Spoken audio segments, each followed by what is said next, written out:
I've listened to Sour by Olivia Rodrigo since it came out last year. And I listened to it once yesterday. Welcome to Spin It.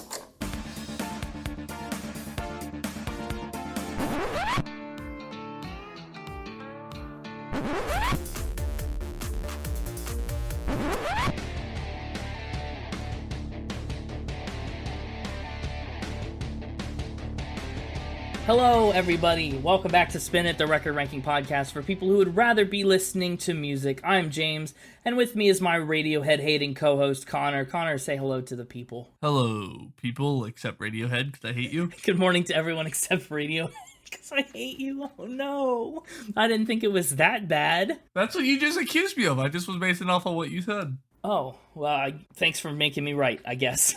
We've had a heck of a birthday week. Thank you all for a very fantastic week. Full of surprises and exciting things. And now we're going to keep going in year 2. Yeah, we have a store. In case you missed all of our announcements, we have merch now, official Spin It merch available on our website through Etsy. We have another blooper reel that went up this week. We did a merch giveaway that closes on Monday. So if you hear this, go seek out our socials, at Spin It Pod on Twitter, at Spin It Pod Official on Instagram. Follow the instructions and figure out how you can win free limited edition, literally one-of-a-kind Spin It merch. We released a hot chicken bonus video that we've been talking about since episode 18. It's been a long time coming. It's finally out. Finally. We did it. It's been done. And we had a live stream that we did, and it was exciting. Yes. That totally was successful.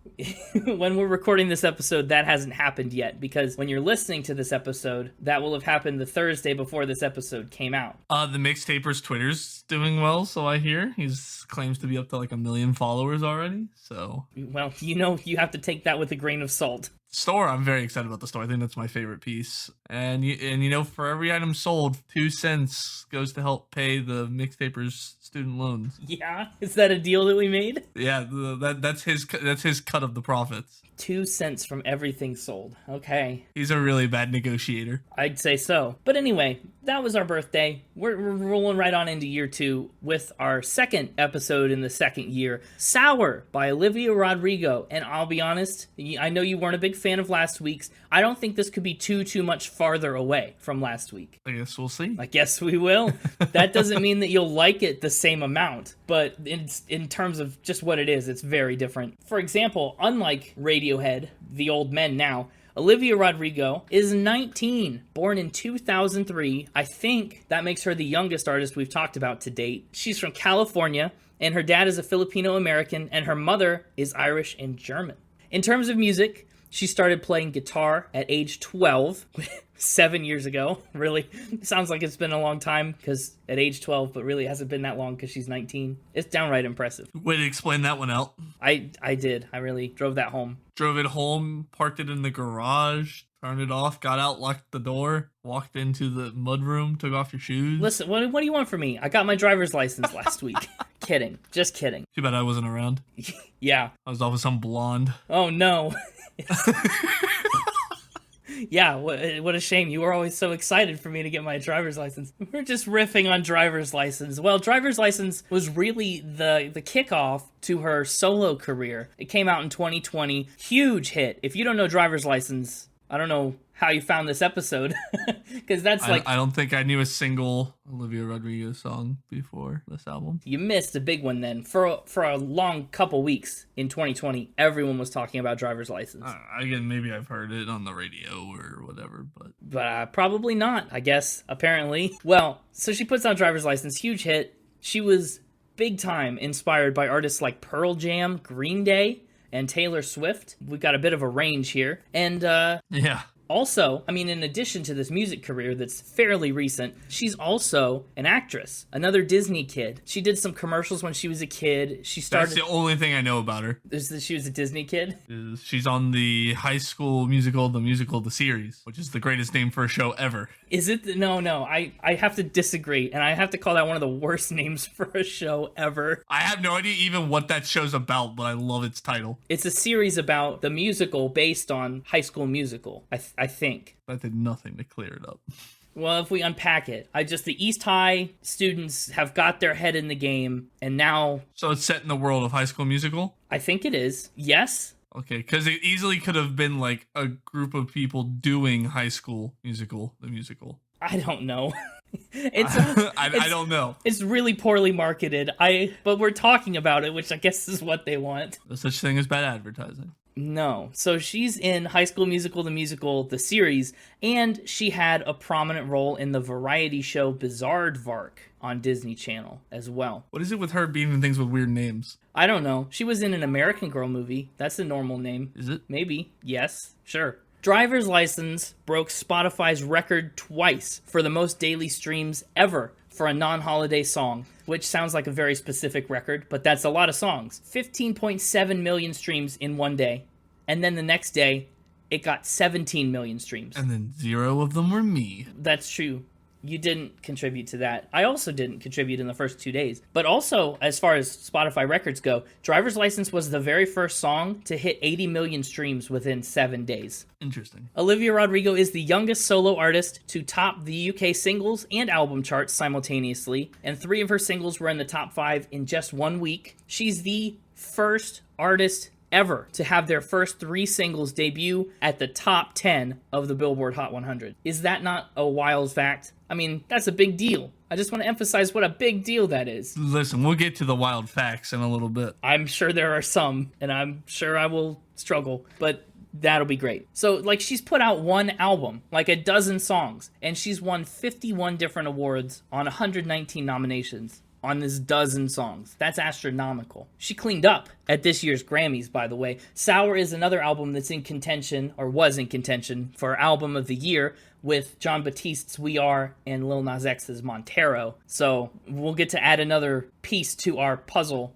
as we compare Grammy-nominated albums this year. This album got 6 other nominations, though. It was nominated for Record of the Year, Song of the Year, Best Music Video, and more. And she won Best Pop Solo Performance, Best Pop Vocal Album, and Best New Artist. Pretty good. She won an American Music Award for New Artist of the Year, 3 Apple Music Awards, 7 Billboard Music Awards, 4 iHeartRadio Music Awards, and she's got awards from Japan, Denmark, Spain, Switzerland, all around, everywhere. She was featured in Billboard's 21 Under 21, Forbes 30 Under 30, and Fortune's 40 Under 40, and she's actually been to the White House as a proponent of COVID vaccines way back in 2021. It's not really way back. This is 2022. But anyway, that's the gist on Olivia Rodrigo's wild accomplishments in the last 2 years. This week, we've only got one album to talk about. It's Sour, as you might have guessed. Came out in 2021. It's a pop album, but it's definitely got a bit of a punk edge, especially lyrically. And on some of these tracks, that really shines through. On this album specifically, she cites Taylor Swift, of course, Alanis Morissette,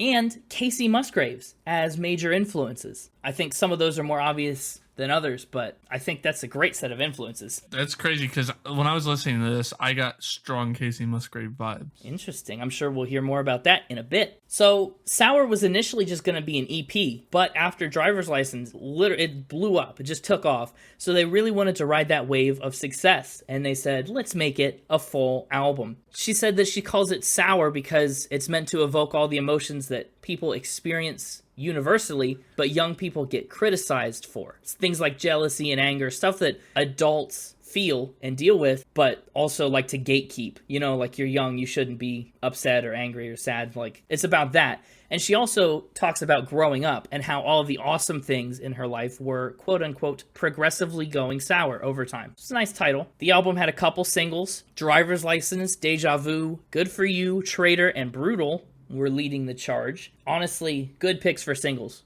Out of this group of tracks here, I think that's the strongest 5. And Rolling Stone and Billboard actually called Sour the best album of 2021. That's a pretty impressive title to have. Yeah. But with that, I think it's time to hear some of these very interesting facts about Olivia Rodrigo. Is it time? I wouldn't be surprised if none of them were facts. But yes, it's time. Hey, it's me, the Mixtaper. Hello, Mixtaper. Your Season 3 champion. Oh, that's a thing we're sticking with, is it? Season 3 was 2 episodes. I don't think that counts. It counts. We're in year 2, Season 4, round one of Factor Spin. And really, it's match one, round one, right? Because it's our first, each episode would be like a match, and then each fact would be a round within that match. I don't know. Sure, whatever. Game, set, match. It's love all. Let's get started. That's tennis for 0-0, by the way. Oh, I thought you, I thought you said live all. I didn't. Because my first fact for you is that Olivia Rodrigo bought a very expensive doghouse for her dog, Liv. Wow, what a stretch. Well, how far, the lengths you'll go with which to shoehorn in a fact. So how expensive of a doghouse are we talking? Like multiple stories, several rooms, maybe an indoor pool? I don't know how much the actual doghouse went for. You say went for like some realtor was like, come on, open house, we'll have the bidding, put it in an offer, we'll close. But I do have the total for how much she spent on her 3 different pet enclosures, including her bird, dog, and snake. Bird, oh, awesome. Another animal fact. How much has she spent on animal enclosures overall? $100,000. Whoa. That's a lot. And she has, so she has a bird, a dog, and a snake, 3 pets? Yes. So I'm gonna just assume this rations like evenly and say each of them got about $33,000 worth of care. What on earth? How do you make a $33,000 doghouse? By giving it air conditioning and heating, a little doggy pool. It does have an indoor pool. It has a dainty black chandelier. Oh gosh, wait, so why? Why does your dog need a chandelier? I mean, air conditioning and heating, that's one thing, but a chandelier? I mean, why not? You gotta have lighting, right? Why not a chandelier? You don't gotta have, the thing about most dog houses is no, they don't gotta have lighting. So that's the dog. What can you tell me about, I know this fact isn't about the snake enclosures or the bird enclosures, but tell me more about those if you can. Well, the snake's name is Stripes. Is it striped? I hope so. If not, that's a confusing name. Yeah, it is. Well, it is a snake. It's kind of like a stripe. And then the bird's name is Levin. Levin? I guess. Yeah, Levon. Levon. I don't know. Levon, probably. Levin. Oh my gosh. Levin the bird. You might be the whitest person I know. Levin. Levon. That's a lot of money. It's rumored that the bird can sing better than she can. Who rumored that? That's kind of mean. I don't know. That's just what this said. That's wow. And apparently Levon has a single on Olivia's next album. I don't know what that means. I don't know what it means either. I'm just reading you what this site is telling me. So you don't know anything about the dog and the snake? Or the snake in the... No, it just says that she spent $100,000 on enclosures and goes in to describe the dog one. Okay, so the other thing I need to touch on here is her dog is also named Olivia? Well, its name is Liv. I guess it could be short for Olivia. Maybe Olivia Jr. I don't know. I just called Liv. That is bizarre. What kind of dog is it? It's a golden retriever. Okay, so I'm thinking this fact, Olivia Rodrigo and the $100,000 doghouse is a spin. Going with spin. Yeah, I bet it's $200,000. Jesus. No, I'm just kidding. Just kidding. I just think it's probably not true. I think she maybe has a bird, a snake, and a dog, but the doghouse with a chandelier in it is a little bit much. You are correct. Hey, all right. Starting off good. It's a new season of Factor Spin right now, right? No. As for the doghouse, we're gonna play a quick game of guess that dollar amount because there is someone who spent a crap ton of money on a doghouse, and that would be Paris Hilton. How much money do you think Paris Hilton spent on her doghouse? Oh my gosh, I don't know. She probably got it at a little dog hotel. I'm gonna say $300,000. That you basically nailed it. $325,000. Yes. It's a plushy duplicate of her own multi-million-dollar abode, which includes many designer furniture, heating, air conditioning, ceiling molding, access to the pool, and even a dainty black chandelier. The 2-story doghouse. You said access to the pool? Why would you build a doghouse with a pool without access to the pool? Well, no, I think it's access to her, like the big pool, not a doggy pool. Okay, well, that's lame. It should be a doggy pool. Paris Hilton, if you're listening, you might want to rebuild. Start over. Scrap just the whole thing. The designer furniture would be nice, though. If I were a dog, that would really make me pause. Pause. Oh, like a dog foot. You're right. That was funny. Oh, that wasn't on purpose? It was. Oh, 11. I thought it maybe was like a flying thing, like something like with a root of levitate, or like I thought maybe that was the route, but then you just said it was Levon, and I was like, oh, this is just you doing your thing. My next one for you. She makes her own chips. Potato or poker? Why are those the two things you went for? Because they're both chips. I mean, but of all the types of chips. Okay, banana, maybe? Yeah, there you go. Do you have a thing for banana chips? Banana chips are good. They are. What kind of chips does she make? Oh, potato. Homemade potato. Thank you. You didn't actually answer me. So, to make a potato chip, does she bake them? Does she deep fry them? Does she kettle cook them? I don't know. Okay. Does she have different flavors? Does she just go for the standard potato classic, like Lay's classic chip? I think it's a standard flavor because it's a family recipe. Can you tell me what's included in it? Do we get to know? No, we don't know what the recipe is. Just that her great-grandfather, it's his recipe that has been passed down. Awesome. How long has she been doing this? How'd she get into it? She learned how to make it when she was in middle school. Middle school chip maker. So like 3 years ago. Interesting. I like this fact. I think I'm going to say this one is a fact. You think or you know? Well, I don't know, but I think. I know I'm going to say it's a fact, but I only think that it's a fact. Well, now you know you are wrong. This is a spin. Oh, man. Got you with the wholesome great-grandfather spin. It was wholesome. It was pretty good. Where'd you get this one from? What was the idea? I have some chips sitting next to me, and I looked over at them and said, oh, I should do something with that. You just sat here and looked at the chips on your desk. Meanwhile, I was like, well, she does have Irish ancestry. Maybe it's a potato thing. Great-grandpa. Okay, that makes sense.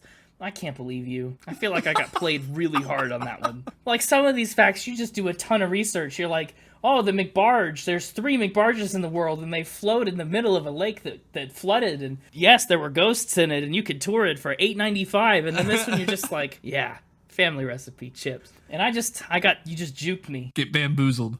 That was a bamboozle. Listen, I'm a dastard. Can't help it. Dastard's got a dast. My next one for you. She was once kicked out of a theater. Haven't we all been? No. I don't think I have been either. But what? But I'm sure some of us have.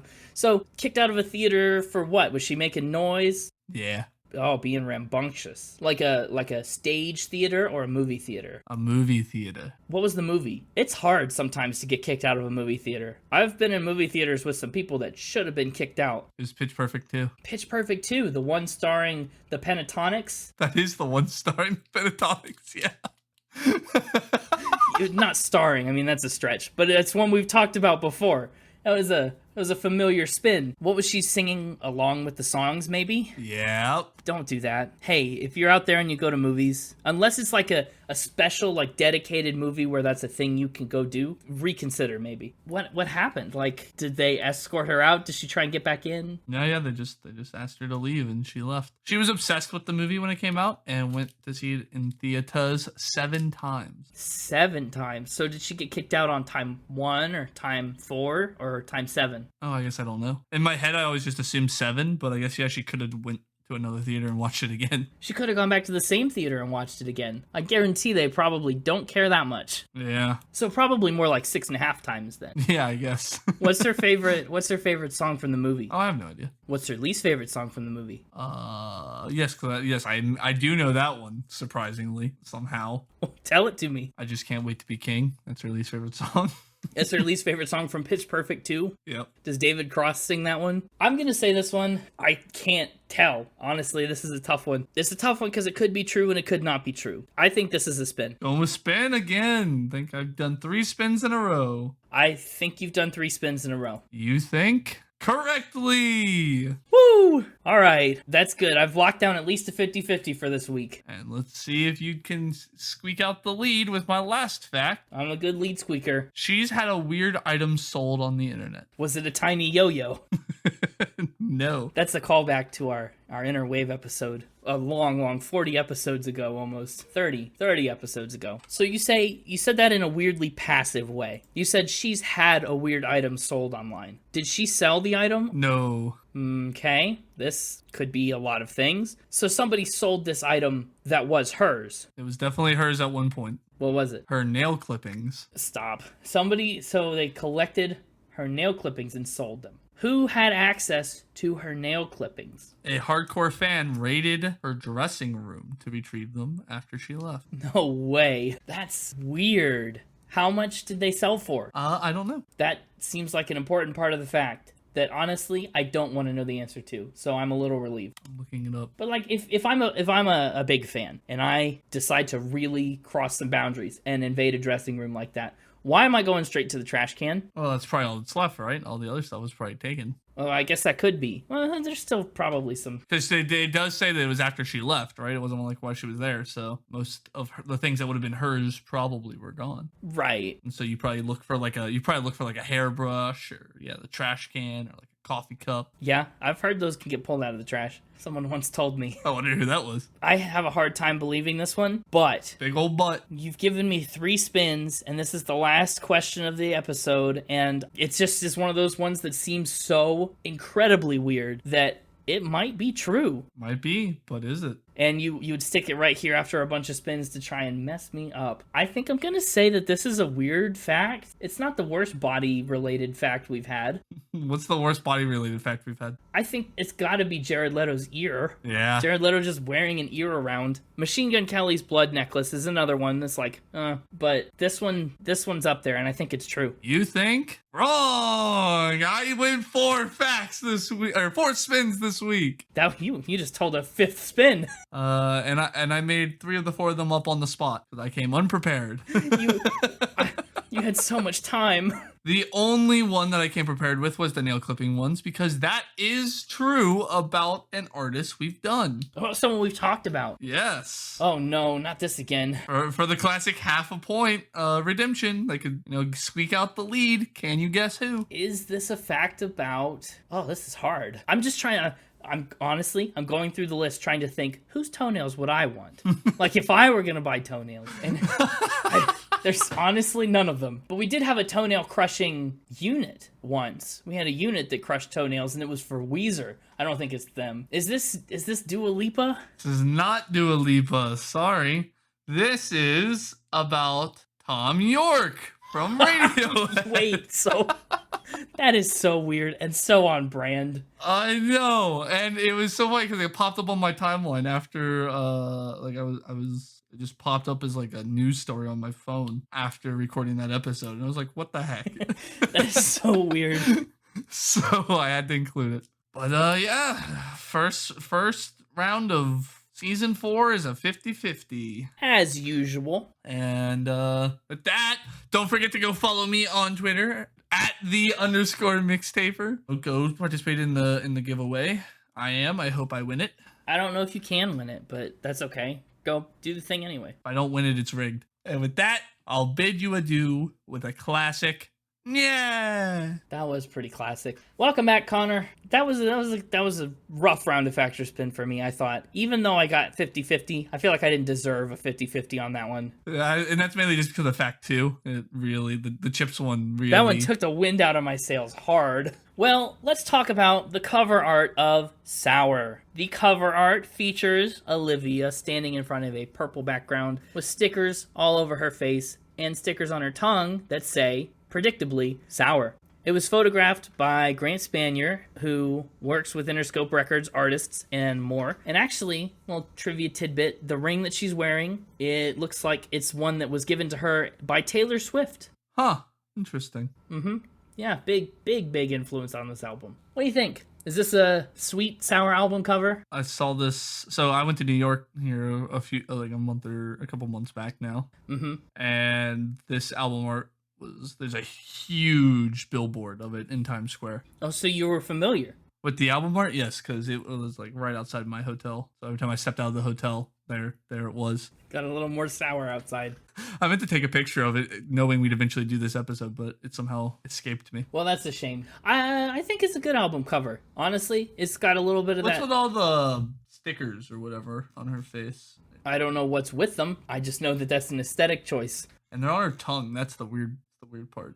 Like all over the face I can get whatever, but the tongue? Like what? Well, because it's sour. I mean, how do you experience the sensation of sour things? I hear them. What? You hear sour things? Well, I mean, that may be true for things like pop rocks, but generally, you taste them. That's the tongue thing. I think it's a good album cover. I think it's got a good amount of spunk, good attitude that kicks off this record the right way. It's got an air of pop and an air of punk rock, which is exactly what this album is. And exactly where it starts out with track number 1, Brutal. I like the way it starts. With that heavy guitar. It's great. Brutal debuted at its highest peak, number 12, on the Billboard Hot 100, and it was also Olivia Rodrigo's first number 1 on the Hot Rock and Alternative Songs chart. By November 2021, it was certified platinum, and actually, what's surprising is that this one was a late addition to the record, despite being the first track. They had most of the record ready already, and she wrote it with her producer and said, that's it, let's put it on the record. She was really heavily inspired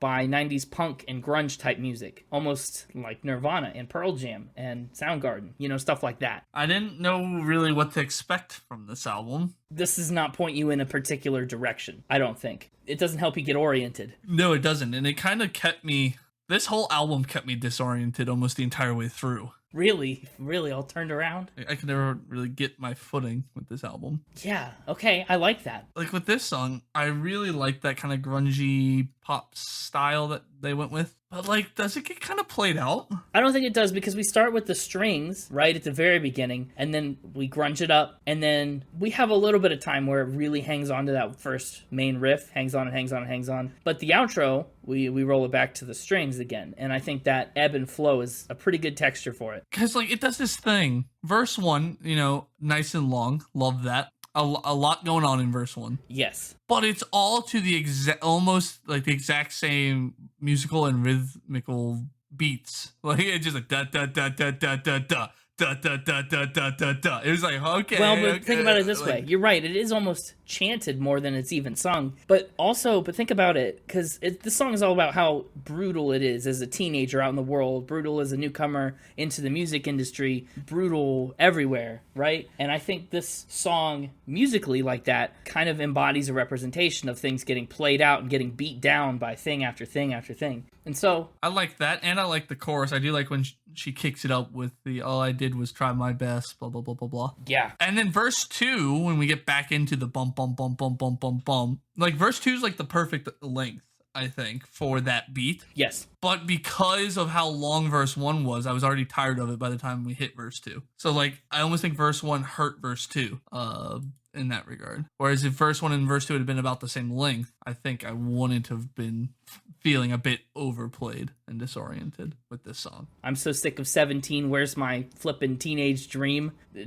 You really get a sense of that angst, that frustration. It's all very on a silver platter. Well, she admits that the song is polarizing, but she says that she absolutely loves it. So there you have it. That's the story behind an album opener. But it is disorienting. One of the track placements that I cannot get past the most on this album is Traitor as track 2. I think it's terrible as a track 2. Not terrible as a song. I just think putting it in the second spot on this album after Brutal was maybe not the right call. I agree and I disagree. Okay, start with the agree part so I feel good about myself. Playing both sides so that I always win, no matter which way the comments land. I agree with you that it lends itself to that disorientation I had this entire time, right? Because we went from like grungy pop with Brutal into Driver's License, which also has a different tone. Like we didn't have a consistent tone till like 3 or 4 tracks in, and so it was, and even then it was. I would say we get a good, solid sense of tone on Driver's License, One Step Forward, Deja Vu. That little string is good. Yeah, but then she throws it out the window. Good for you. Yeah.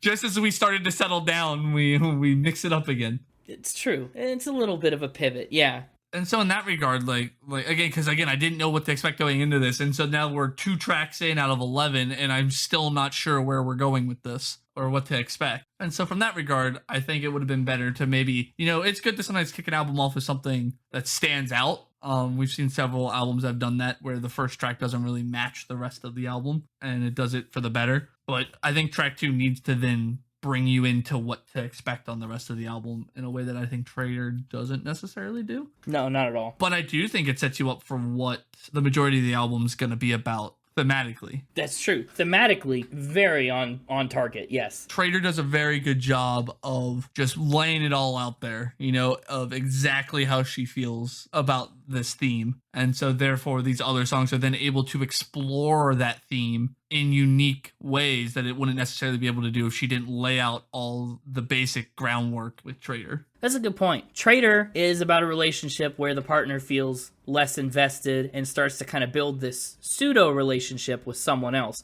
And even though it technically isn't cheating, it kind of still counts. That's the whole idea. You didn't cheat, but you're still a traitor. You still betrayed my trust in this relationship. You violated it. It only took you 2 weeks before you moved in on her, and like you were hanging around her a bunch when we were dating, and I was suspicious and kind of jealous, but you were always assuring me, you know, kind of gaslighting me, going, no, we're just friends.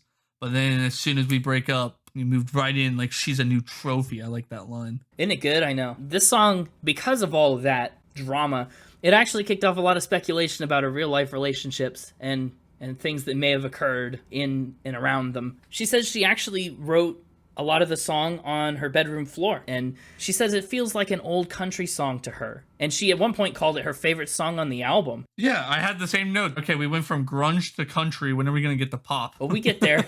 We get there.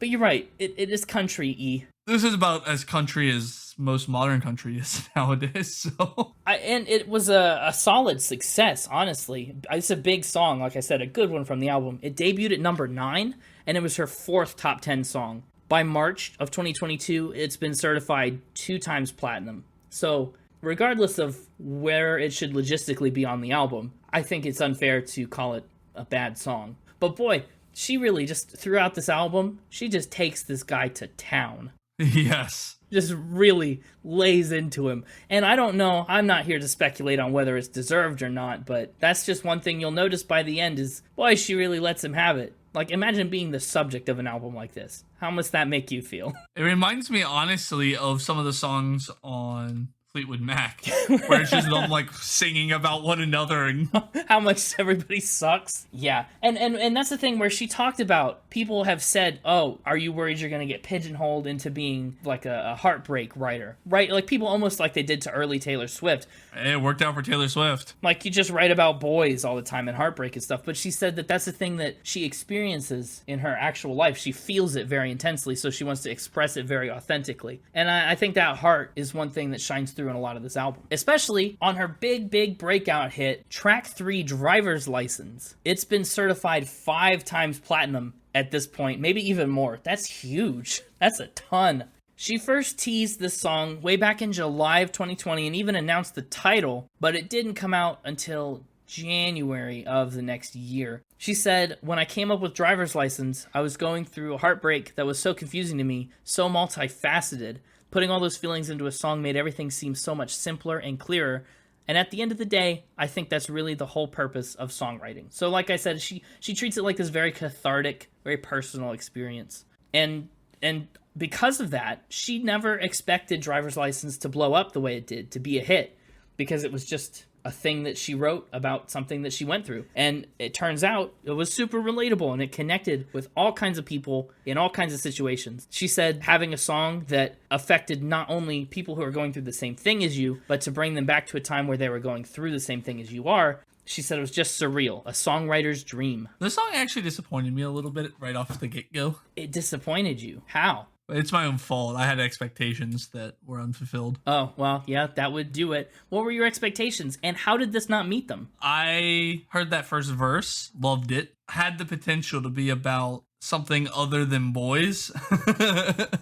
Like that easily could have been about like maybe a parental role model or like grandparent that no longer was around. Or something like that. Like, it could have had so much more emotion behind it than just boy broke up with me and now I can't drive with him. And it didn't go there, and I was sad. You wanted the Barry Manilow fallen leaves, someone's died thing. Yeah. Why is that your trope? That's a morbid trope. It's sad and sentimental and heart-wrenching and makes for good music. Well, this makes for good music, too. It was wildly popular. I was listening to it and the somber tone behind it. I was like, where's this gonna go? This could easily go somewhere way more interesting and heartfelt than a lost boyfriend, especially a lost boyfriend around the time of like the age of getting your driver's license, which is like not that emotional at all. Well, but you have the perspective on that. Being past that age, she doesn't, and so that's why she writes songs like this. Is because are you saying I'm not the proper demographic for this song? How dare you? Absolutely. Listen, you and I, middle 20-something men, are absolutely not the demographic for this album. How dare? It's the way it is. But anyway, otherwise, it's a great song. I really liked it. I can see why it was popular. It's just I was a little disappointed it didn't take the Barry Manilow approach, as you call it. I wondered how you'd think about this, whether it's a clever metaphor, whether it's more of a real-life story. Like, it came and went in waves for me. The first time I listened to it, I wasn't a fan. Yeah, I kind of was in your camp, actually, and I didn't love it. And then I took some time away from it, and then I listened to it again, and I was like, okay, all right. And then I took some time away, and I came back, and I was like, And then I came back, and I was like, okay. And we're on an okay part of the wave now. I think this song is probably going to stick with me. I think it's a good one. I really like how the chorus builds. It stair steps up that chorus line. Yes. Yeah. It's a very effective use of tension. And then the music like swells. I don't know how I feel about the last line.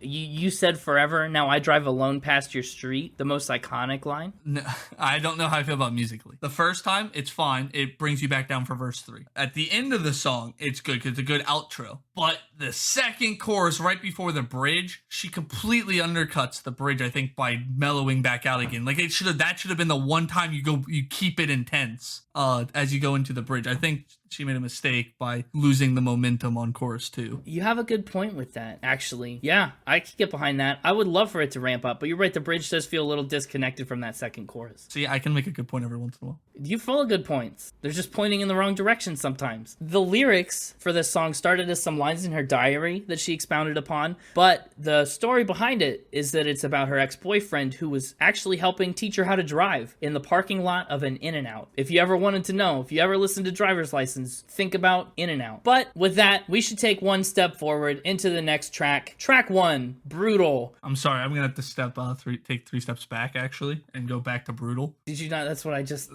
I know, but I wanted to. I had that joke geared up, but I couldn't just let you steal it. I just stole it. You've done it again, where you get all the good ones, and it's sad. I want some of the good ones. Well, that's okay. You could get some good ones later. One Step Forward, 3 Steps Back is up next on the album, and this song is actually built around the bones of the closing track from Taylor Swift's Reputation, New Year's Day. And she even made the decision to alter the popular phrase, 1 step forward, 2 steps back, and people think that was a subtle nod to Taylor's favorite number, 13, making it, 1 step forward and 3 steps back. She says she actually wrote this song the day before somebody broke up with her, so she, just couldn't listen to it for a while because the pain was still too fresh.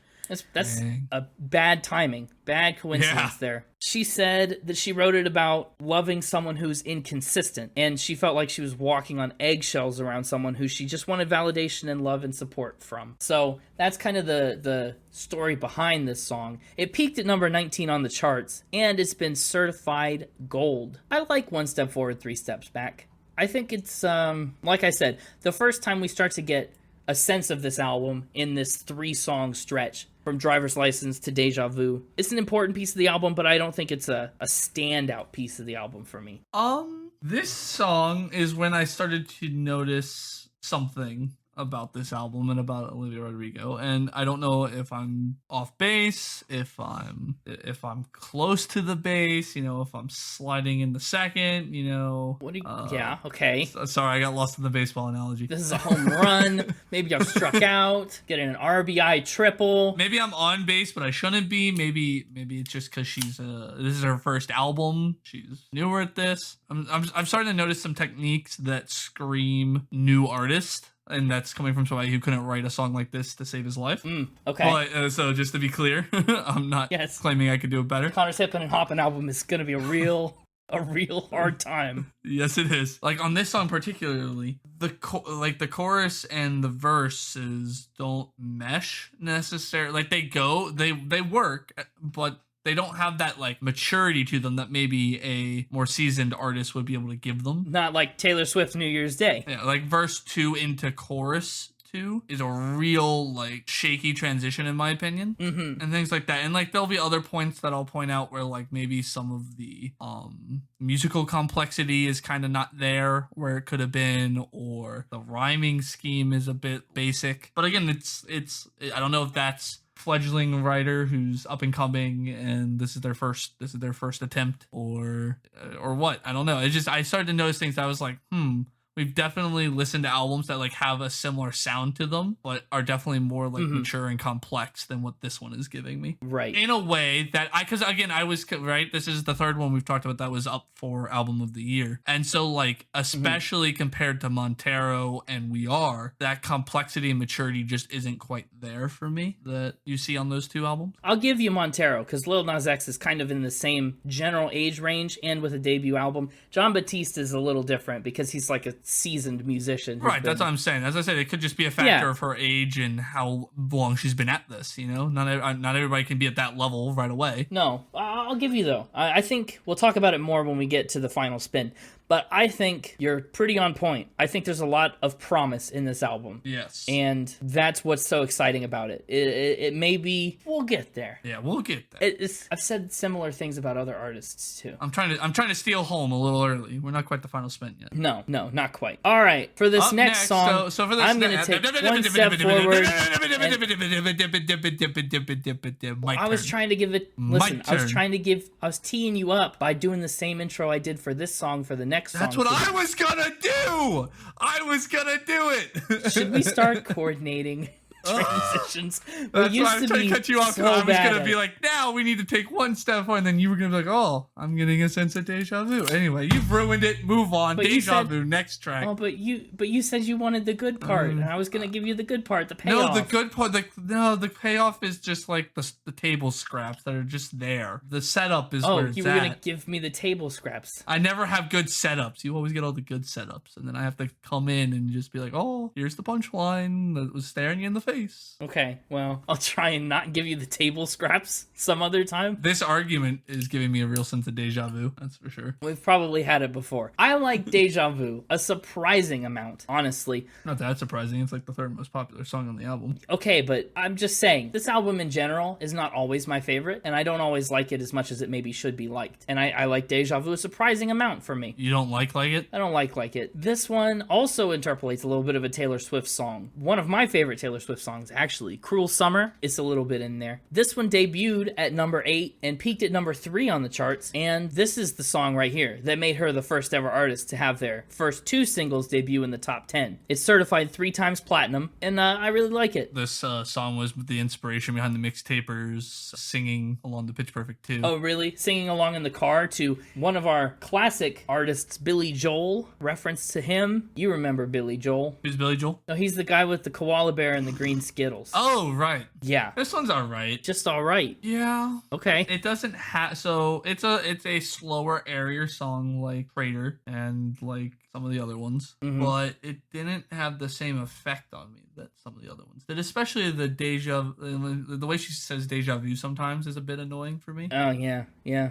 I'm with the end of the chorus it's another weaker end to the chorus. And I don't really know how I feel about the premise on this one. I feel like it's a weaker premise. You think? I think it's one of the stronger ideas. Really? One of them. Yeah. Well, the whole idea started with a note that she had stored in her phone for a long time that had that line in the chorus, when she's with you, do you get deja vu? And I love it. I think it's pretty cool because imagine you've just been broken up with, right? You see your ex-partner off with somebody else enjoying the things that you used to enjoy together. Yeah. It feels like that. That's pretty classic for how things go. Yeah.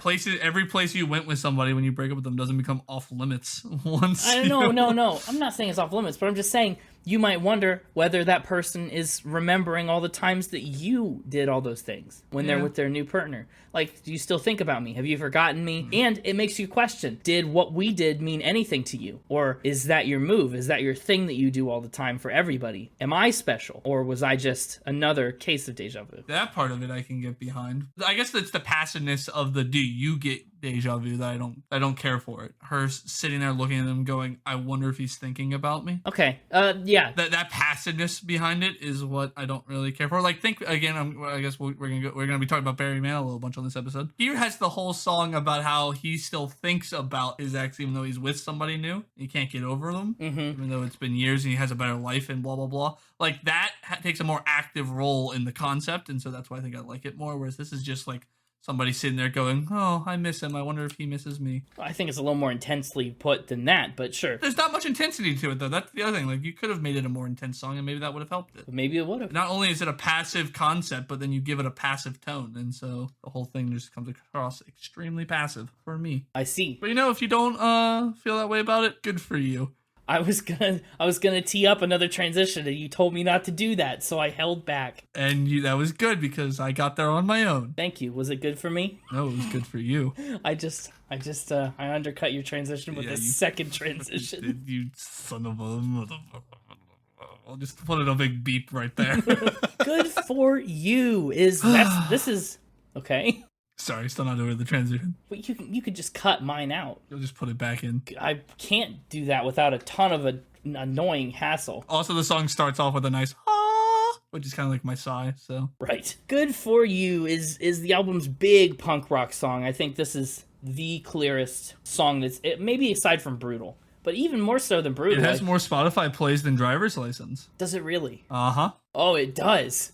I just now noticed that. It's a big song. I think she really leans less on Taylor Swift and more on her inner, like, Paramore or Avril Lavigne here. And that's what I like. I think it's a good... It also is disorienting. Yes, this is another one that knocks you off your feet. But it's still a darn good song. She said she wanted to make an early 2000s pop-punk song with this one. And...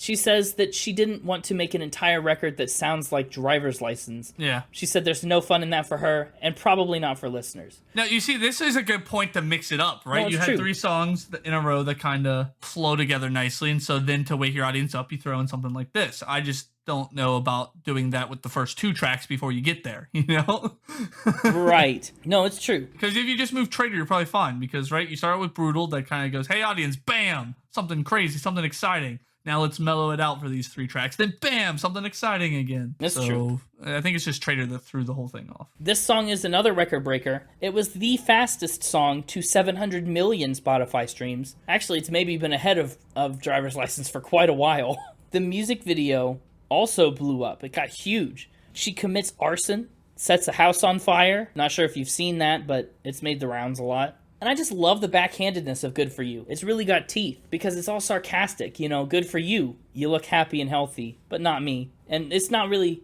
she's not really wishing him well. She's just being sarcastic about it. Love that. What do you think about the bridge? The bridge. Great questions. I like the bridge. I think it's a good breakdown, a good deviation from the big pop punk structure, but still keeping that like early 2000s feel to it. But like modern twist. It's nice. It does like the opposite of what I complained about a few songs ago on Driver's License. You wanted this one to stay big. No, I wanted the other one to go big, right? Oh, but I thought you were mad because the other one, the Driver's License, went small. It went small. I wanted it to go big. This one, I wanted it to stay small. I don't know. Maybe it's not quite the opposite. Let me just describe it. Please, yes. Use your words. This is a podcast.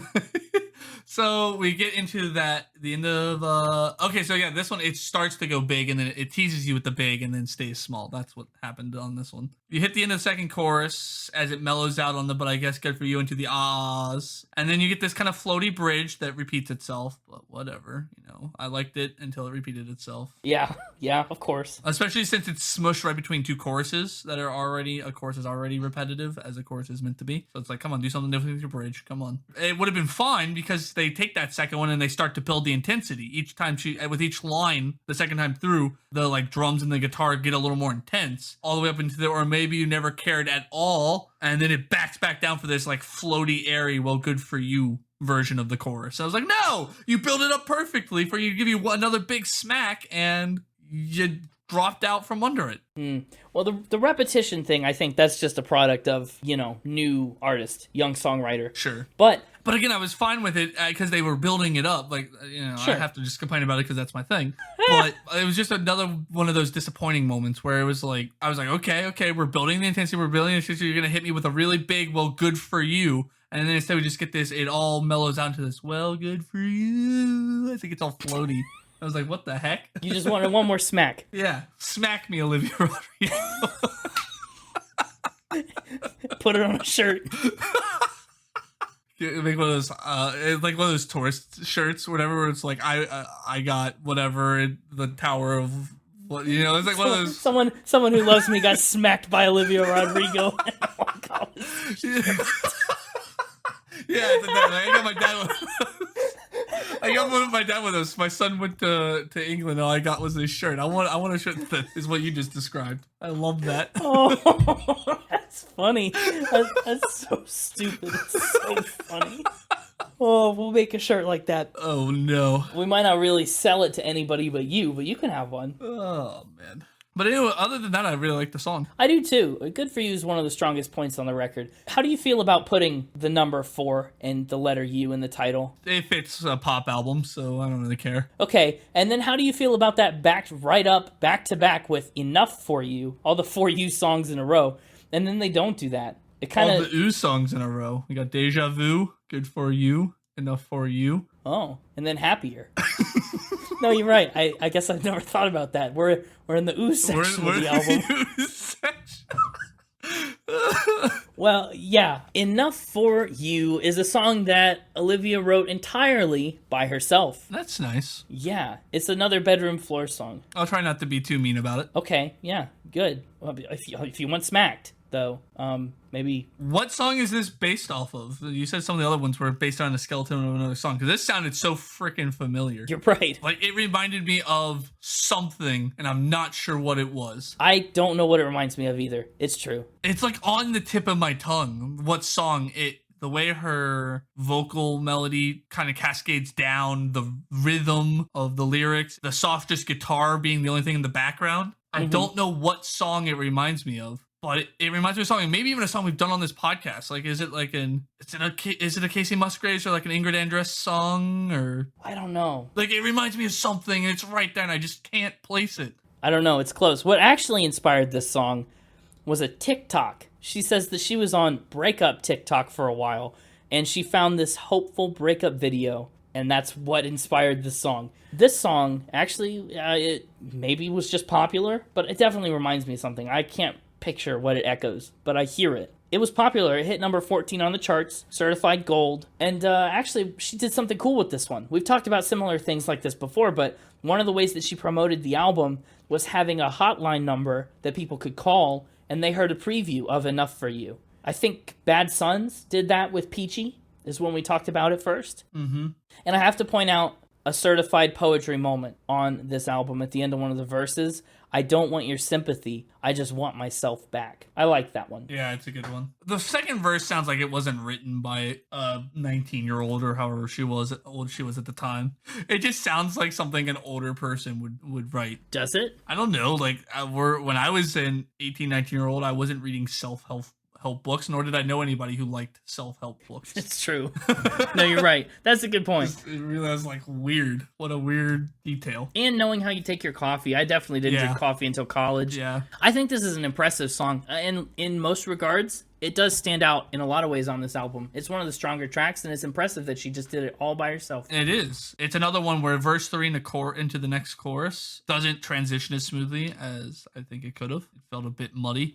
And I think at several points in the song, the instruments aren't providing a good enough bass for her singing. She's almost singing too loudly or too intensely for what the instruments are doing behind her, and so they feel disconnected. At other points, they work well together. But again, specifically towards as she's trying to ramp up from verse 3 into the chorus, her voice gets louder and her singing gets more intense, but the guitar just keeps plucking away back there, all melodic like. And I'm like, you gotta do something with the instruments there to back you up as you do that. Well, I think it's meant to be disconnected. I just don't think they're meant to be a focal point of anything. They're just meant to be there. Well, then they need to be a little quieter. They're too loud to so be they were there. so they were somewhere in the not middle. Loud enough to support how loud she was being. I see. Either direction is fine with me. Pick a direction put it that way. Either quieter or louder, whatever floats your boat. Can't be in the middle. Whatever makes you happier. Whatever makes you happier, except what you actually did, which was probably what you were the most happy with. I really like Happier. Like, you're talking about cool concept songs. Yes. I like the concept of Happier. Happier is a pretty good concept, yes. The idea behind it is you can be happy with this new girl, but not as happy as you were with me. It's pretty much the gist of it. I don't like the synth in this one very much. I think that big swell at the end of every chorus is maybe a little bit too much. But otherwise, I think I have no qualms with the instrumentation at all. Just that one little nitpicky thing. She actually, so this is a fun story. She put out a little demo of Happier on her Instagram, and that's what caught the attention of her producer. And the producer, he reached out and he said, hey, we should start making music together. The rest is pretty much history. And it's another certified platinum song, debuted at number 15. I think what I like about this song is that it manages to like convey that message of be happy with someone else, but not happier. That's a message that is really easy to be like arrogant with, right? Like, I hope you're never as happy as you were with me again. It's easy to take that overboard. But I think, especially with this little bit in the chorus, she does a good job of avoiding that by especially acknowledging exactly what kind of statement she's making here. With, I'm selfish, I know, I can't let you go, so find someone great, don't find no one better. I really like that moment of reflection in the middle of the chorus to say like, yeah, I know this is an unreasonable thing to ask, but it's how I feel in this moment. So I think it does a good job striking that balance. Yeah, I have 2 notes on this song. Okay, hit us with the first one. First one is a familiar one. Part of her recipe, if we were making a sour Olivia Rodrigo dish, a sour salad, is undercutting your big buildups. She likes to do that where she'll swell, and then cut it all back and go almost a cappella with it. And again, that first time she does it with the chorus on this song, it works because then you get that cool kind of synth bass drop into verse 2. But then, because you do then the tease on chorus 2, where you start to build it up with the so find someone great, but don't find no one better, and then you slide back down into the I hope you're happy again with a second kind of extended chorus, and then you build it all the way back up to the don't be happy right before your big bridge with all your oohs, and you cut under it again. It's like, no, that's the moment you don't undercut. I told you Happier was in the ooh section of the album, and you didn't believe me. You laughed. I knew. Yeah, you're right. It is in the ooh section. It's a sneaky one, but it belongs here. I just didn't want it to undercut in that second chorus. Again, that was your moment to really say, don't be happy or like go up the scale with it. Nice and strong. My other note, though, is a more positive one. And I think this is maybe one of her rhythmically and lyrically more complex and mature songs. Oh, rhythmically? This is the epitome of rhythmical maturity on this album. Yeah. Yeah. And it does so we've talked about it a couple times where a song maybe lasts a little longer in the grand scheme of time, but isn't as easily to be picked up in the present. Yes. In the sense that this song is not easy to sing along to. You can't put this song on having never heard it and kind of pick up what the rhythm's going to be and what the melody's going to be and kind of hum along to it even if you don't know the words, because it's all over the place. It does all sorts of different things with its rhythm. Not to mention it's almost like a waltz. But I think, yeah, it really is. It kind of does have that that waltz tempo to it. But I think that is going to make it last longer than maybe some of your more sing-alongable songs that get played out. 1 step forward, 3 steps back. Yeah. This is a song that once you do know it, is always going to be catchy and something you want to listen to because of that maturity behind it. And so for that reason, I really like this song. I do too. Good pick. Can I go ahead with the... Yeah, I took the last couple. You can have one. Okay, thank you. I was worried if I just did it without you, you would be jealous. I will not be filled with jealousy. Don't worry. Good, great. Jealousy is track number 9. And, I mean, in a certain sense, Jealousy might be a fitting thematic umbrella for this entire album, honestly. Yeah. It's a song about seeing your ex with somebody else. The whole album is that way. It's just like that. But that aside, this song, actually, on a micro level, is about how social media has affected the younger generation and led to all kinds of comparison and, point blank, jealousy. I almost think between Happier and Jealousy is where I would have slotted Traitor. Yeah. What would you have put where Trader goes, though? I'm also curious about that. I would have just slid everything up a slot. I would have gone from Brutal right in the driver's license. That would have been sick. Honestly, you're right. I think that's what should have happened. Yeah, you should have went Brutal into driver's license, one step forward, then into the ooze section, and then as you come out of the ooze section, boom, Trader. Yeah, agreed. And I'll have to think about it a little more, but I almost think because of how thematically good it sums up, Jealousy might have also been a decent closer. From a thematic standpoint. Maybe. I'd have to think about that one a little more, but I definitely think this is the spot where I would have put Trader and I would have slid everything else up. Yeah. She said that the reason this song made it onto the record is the sonics of it, the sounds behind it. She said there's this piano in the bridge that's so convoluted and almost atonal.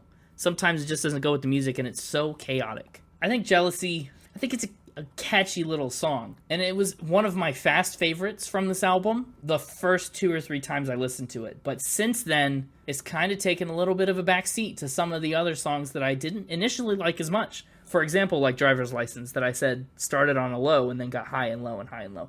I think Jealousy started high and then just got low. And it's never really bounced back for me. This song also reminded me of another song, and I don't know what it was. It could be anything. It's the background singers that sound so familiar.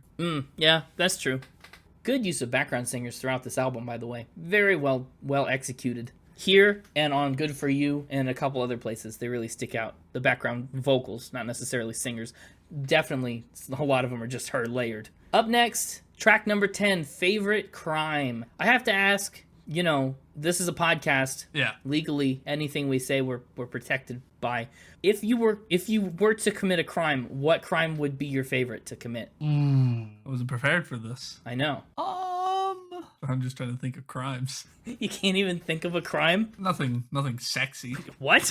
There's all the bland stuff, just robbing a bank and, all the boring answers that everybody's going to think of. There's nothing out there sexy. No, I challenge the notion that robbing a bank cannot be a sexy crime. It's just played out and an obvious answer. Oh, okay. I got it. I would like... No, not you would like your favorite crime. But just what would be your favorite. We wouldn't like to do any of this. If you're listening and you're a cop, you have to comment and tell us you're a cop. But also... Yes, of course. I think my favorite would be throwing snakes at people. That is criminal. Yeah. Stripes. Stripe out here. Or kill a housefly within 160 feet of a church without my license. Do you need a license to kill a housefly within 160 feet of a church? In the state of Ohio, you do. I bet I've killed flies in a church before. I'm not licensed. Hey, the statute of limitations is over on that. Anybody who may be listening, any fly cops. I'm just looking up a list of weird laws in Ohio that I could get away with. Don't look up laws that you could get away with. I just mean if I could get away with one. Right. Anyway, this song, certified. You got me talking about flies. Oh, whoa! No, I know what I want. I know what my favorite crime is. It's letting my duck parade down Ohio Avenue. You're gonna have a duck parade? Yeah. Apparently, in McDonald, Ohio, which I didn't know was a place, your duck may not parade down Ohio Avenue. That's my new favorite crime.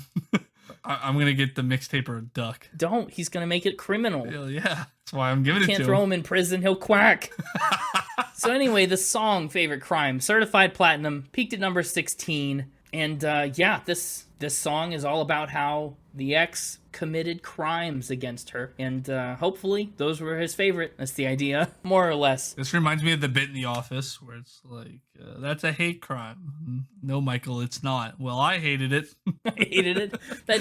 You're right. That's about how this song feels. I don't think the majority of these things are actually criminal. But... No, they're not really criminal, but that's okay. She said that the idea behind this, she said in order to get over a heartbreak, I think you have to forgive that person who caused you pain, but I think a big part of that is forgiving yourself. So, that's what this song is kind of born out of. And honestly, I get it, because the chorus starts with blaming yourself for all the things that I did, right? And then we pivot to all the things that you did. It's a good order to put things. Because, once again, this is a subject and a topic that'd be really easy to come in swinging, right? She's out for slaps, and it'd be really easy to come in too heavy-handed. But I think she does a good job pulling that back and reining that in by starting with that self-reflection. Favorite Crime is okay. It feels to me like it's just kind of here on the album. This is one of those songs that is here because it has to be, Yeah. It's only 2.5 minutes. It's a short little piece, and we get through it fairly quickly. It's not bad, but it's not anything that I'm going to come back to often. And we close out this album with Hope You're Okay. Certified gold,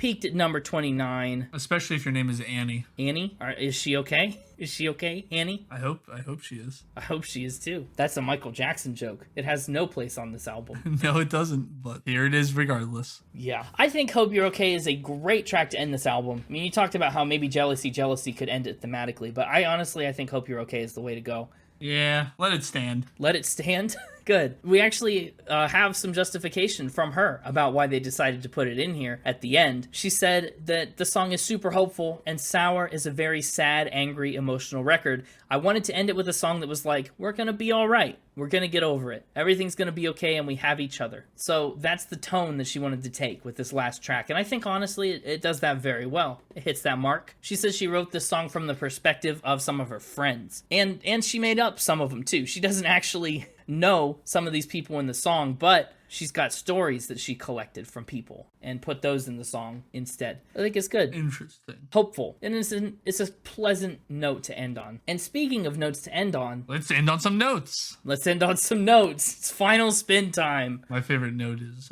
C sharp. It's a D flat, actually. I have a lot of thoughts about this album.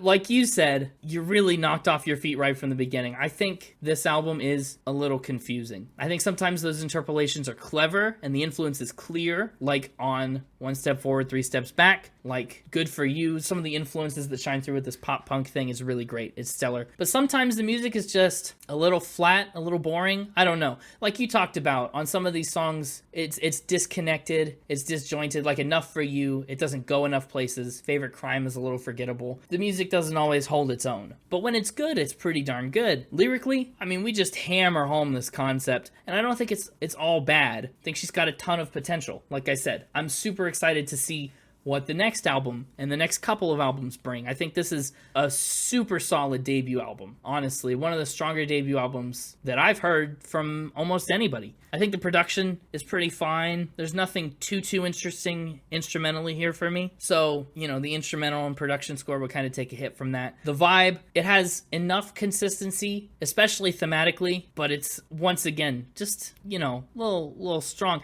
I think the degree of consistency that she's going for limits this record to mostly being heartbreak songs. And maybe it's spot on for her in her situation and widely relatable to a lot of people, but I honestly don't feel it a ton. I don't connect with her experience as much on that level. So I enjoy this album. I think my score might be a little brutal. So music, I'm giving a 76. I think, again, lots of potential. Some stuff just doesn't quite get there. Lyrics, I'm giving a 74. Instruments and production, giving that a 75. Overall vibe, it's tough. It's a record I like. I think she's a really talented songwriter and artist. And again, tons of stuff going on here. Record-breaking album in a lot of regards. And I'm excited to see where she goes next. As far as debut albums go, this one is a little disorienting, like we've talked about the whole time. I'm giving it a 76 for vibe. It just needs a little more time in the oven. You know what I'm saying? That gives it an overall score of 76.3. And I'm not super thrilled at the fact that it ranks at number 472. This is an album that I enjoy beyond that score. Honestly, I think it's a better album, a more enjoyable album than my score makes it out to be, if that makes sense. That's all right. I know, I think I kind of agree with your score. Really? Awesome. Wow, no more big fights like Radiohead last week. I'm giving it a 1. No. Wow.